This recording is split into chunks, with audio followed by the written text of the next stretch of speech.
E 2021 está acabando e nesse vídeo a gente vai estar falando para você 5 dicas aí para você não perder dinheiro e utilizando elas também para você estar ganhando dinheiro em 2021, especialmente de fundo imobiliário. Cara, que fundo imobiliário é simplesmente apaixonante, é muito simples de se entender, muito fácil de se ter um resultado ali com ele, então ele é muito top.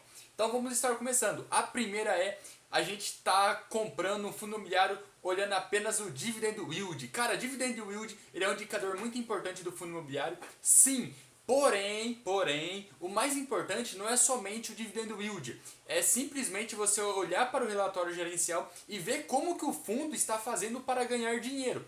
Por quê? Primeiro caso que aconteceu, IRDM11, cara, é um fundo imobiliário muito famoso, eu tenho carteira, várias pessoas têm, e ele já chegou a passar dos R$ 150. Só que o que acontece? Primeira coisa, fundo de papel não valoriza o valor patrimonial. Segunda coisa, o gestor do IRDM11, cara, ele é um gestor que ele faz muito giro de carteira. Então qual foi a estratégia que ele teve utilizando nos últimos meses para estar fazendo um grande ganho ali de capital para o fundo? Ele simplesmente ancorava novos fundos de papel. Então ele comprava esses fundos ali logo no IPO ou em subscrição e juntava ali uma quantidade de cotas. Por exemplo, comprou HCTR11 e comprou 1000 cotas de HCTR11 no valor de R$ 100. Daí quando vinha a subscrição, ele fazia o quê? Ou ele flipava ou ele arbitrava esses fundos imobiliários. E com isso ele acabava ganhando um grande lucro para o fundo imobiliário. Porque fundo de papel nos últimos 12 meses estava muito caro. Eu vi o DEVA11 ser negociado a R$ 140. Imagina quem comprou o DEVA11 a R$ 140. Se não conhece dos artifícios de flipagem, arbitragem, fazer um preço médio ali de maneira rápida e eficiente, acabou perdendo muito dinheiro. Porém, vamos voltar aqui para o nosso primeiro tópico. Como o IRDM11 fazia muito isso para estar ganhando um ganho de capital, então ele acabava distribuindo dividendo acima de sua capacidade por conta desse ganho de capital. Então agora que o IRDM provavelmente o fundo vai começar a distribuir um pouco menos de dividendo, porque essas artimanhas não dá mais para se fazer com o mercado embaixo desse jeito, provavelmente o dividendo dele vai cair. E se você não estava acompanhando o relatório gerencial dele, olhando como realmente o fundo imobiliário ganhava dinheiro, você provavelmente vai ficar muito bravo com o gestor e com o fundo. Porém, não é culpa dele, ele apenas estava utilizando ali de um artifício para estar ganhando mais dinheiro no momento de alta do fundo imobiliário. Porém, se você comprou o RDM11 achando que ele está pagando sempre o máximo ali, que ele ia conseguir manter aqueles 14% de yield no ano, você fez uma bela de uma cagadinha aí, hein, galerinha? Então, vamos lá para o segundo tópico. O segundo tópico é que a gestão é o fator mais importante do fundo imobiliário que a gente conseguiu perceber no ano de 2021. Cara, a gestão de um fundo imobiliário é a coisa mais importante do fundo.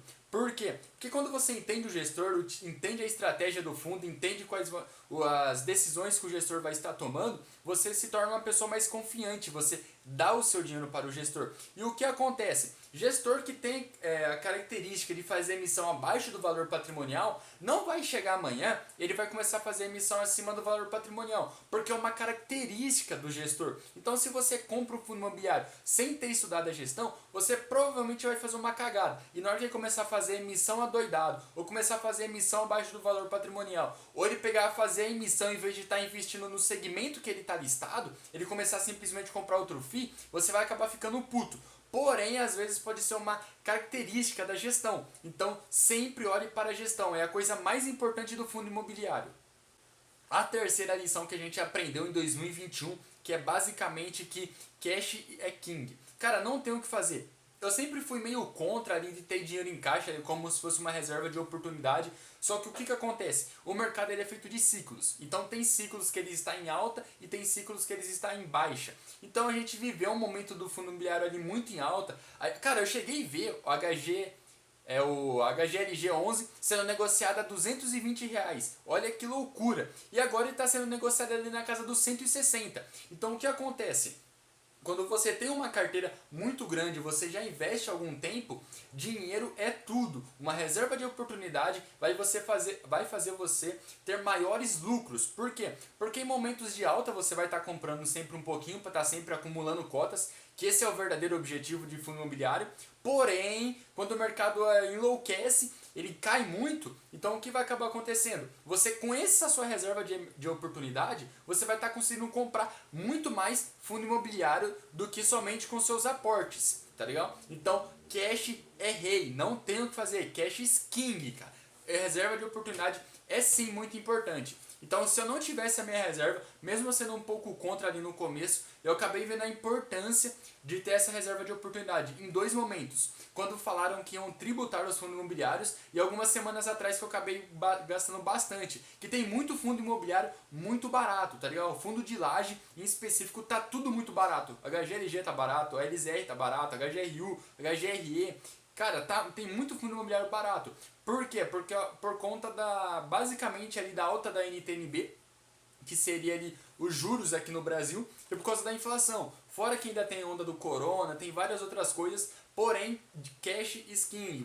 Quando você tem dinheiro, você consegue aproveitar as oportunidades debaixo do mercado. Quarto ponto que a gente acabou percebendo muito forte em 2021 nos meus investimentos, e todo mundo que eu converso acabou percebendo muito isso, até quem investe há mais tempo, é que o mercado é o extremo, tá ligado? Então não tem uma média ali, o mercado ele não é racional. Em tudo que é livro que eu já li, com pessoas que eu conheço que já investem há mais tempo, fala exatamente isso. Porém, o mercado é sempre ao extremo. Ou ele está muito em alta, tá com uma expectativa de lucros absurdo, ou ele está extremamente pessimista. Então, o que acontece? O mercado nunca vai estar extremamente balanceado. Então, volta no nosso terceiro tópico ali de cash is king, que é basicamente o quê? Quando o mercado está extremamente pessimista e você tem essa reserva de oportunidade para você estar gastando, você vai acabar ganhando muito mais dinheiro com isso. Então por isso é tão importante ter ela e entender os ciclos do mercado. Porque tem momento que vai estar em alta e tem momento que está em baixa. Fundo imobiliário atualmente está em baixa. E agora seria o melhor momento para se estar posicionando nele. E não quando o HGLG está R$ 220 pagando 78 centavos. O HGLG hoje em dia está custando 166 e está pagando mais de R$ 1 de dividendo. Então tipo, não faz sentido isso daí. E o mercado é extremamente irracional por conta dessas variações. E é exatamente o momento que ninguém quer comprar aquele tipo de ativo que você tem que estar se posicionando. Porque quando o mercado voltar a baixar os juros, voltar a assumir esse negócio de coronavírus aí que ninguém aguenta mais, provavelmente os fundos imobiliários vão começar... Provavelmente os fundos imobiliários vão começar a se tornar novamente atrativos e quem se posicionou na baixa vai acabar lucrando muito mais, tendo um yield cost ali muito mais interessante do que quem acabou comprando na alta. Então, é isso. O quinto tópico aqui, que é basicamente que fundo de papel ele tem um yield fake. Cara, eu já escutei outras pessoas falando isso daí, só que o que acontece? Você precisa entender que o fundo de papel, aquele fundo que investe em dívidas, que seria um fundo de papel, como IRDM, Hectare, Deva, são esses tipos de investimento que esses fundos fazem. E o que acaba acontecendo? É basicamente um título de renda fixa.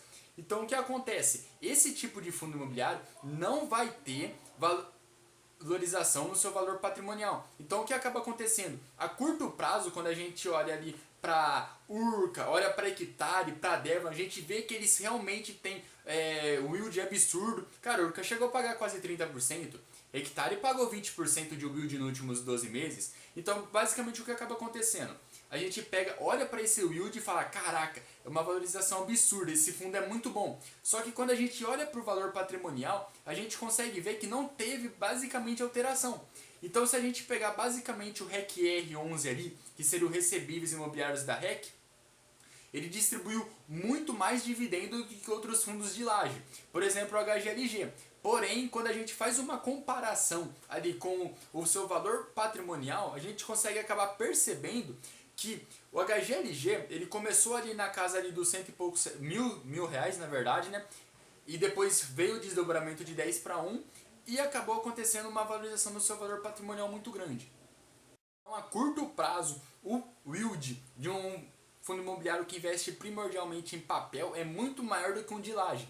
Porém, quando a gente acaba fazendo uma comparação a longo prazo, os fundos de laje, por eles ter basicamente imóveis, imóvel tende a se valorizar, o que acaba acontecendo? O seu valor patrimonial tende a estar aumentando. Então, quando a gente junta o valor patrimonial mais o yield que um fundo de laje paga, ele costuma a ficar um pouquinho acima de um fundo de papel. Mesmo o fundo de papel nos últimos meses, nos últimos anos, na verdade, tendo pagado muito, tá ligado? Porque fundo de papel acaba acontecendo a não valorização ali do seu valor patrimonial. Então é isso aí, espero que vocês tenham gostado e comenta aí pra gente quais que foram as suas lições de 2021 e que você vai estar utilizando para 2022 ganhar muito mais dinheiro.